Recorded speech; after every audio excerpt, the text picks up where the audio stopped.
you're inspired to quit smoking marijuana, take it. If you've been on this quitting journey for any time now, you know that sometimes you're just not motivated to get sober.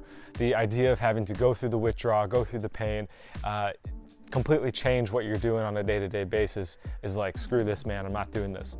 So when a moment of inspiration comes, and sometimes they're few and far between, I recommend taking it and just going full send on it. This is what I do when I'm currently dealing with stuff, bad habits, addictions, etc. I have one to watching movies, watching too much Netflix, etc. So when I have a moment where I'm like, okay, I'm done with TV, I'm sick of this, I make sure I ride that wave as long as possible, because I know when I'm in the throes of it, it's very difficult to like kind of, want to get out of it through self-will alone. So when the universe says, all right, man, here's a little push, here's a little nudge, I listen and I'm like, all right, I'm gonna go as long as I can without using. And over time that has compounded. So with weed especially too, I was finding it very difficult to want to just quit. I tried therapy, I tried a bunch of different things. I tried weaning off slowly, which did help, I think, in the long term. However, there was not a part of me that was like, all right, let's get this out of our life for good. Now what happened was I was at a public place after hours. I was using their Wi-Fi. I was like connected to the building, and some cops came and I was smoking weed. I had only a grinder, a bowl, a bag of weed on me, and thankfully I only had that because I was dealing at the time. So if I had like a pound or something in my car, you could have guessed what happened, right? But in that moment when the cops came, I saw for the first time the real serious ramifications of my actions and how this could really lead down a bad path, aka going to prison. I've had 9 lives and I just used number 9. So in that moment I was like, okay, I have finally the desire to quit for good.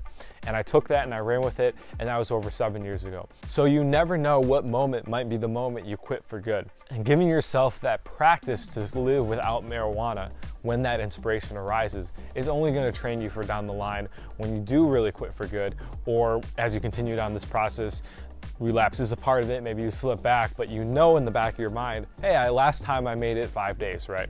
I can make it another 5 and maybe even 5 more. So if you want help trying to get over this, if you're struggling, if you've been trying to quit for a minute and it's just not working, then I invite you to book a consult with me down below.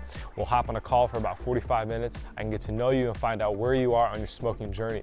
And then we can start creating a plan for you to begin to put the weed down for good, to ash the bowl, to say goodbye, and to start living this new life. We're gonna focus on creating an awesome life for yourself and identifying what you want your life to look like in a year, 2 years, 5 years, 10 years down the line.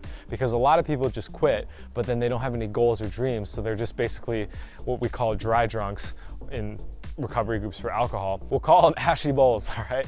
So you don't want to be an ashy bowl, right? The weed's out, but you're just miserable and depressed and angry because you don't have anything to work for. So we're really going to identify what that looks like for you and how we want to structure your life going forward so you can live the most awesome, badass life possible, because that's why you're getting sober, right? Not just be bored and lazy and sit on the couch and just do nothing. So I'll also help you get through the withdrawal period with accountability, actionable steps you can take every single day to make the process as least painful as possible.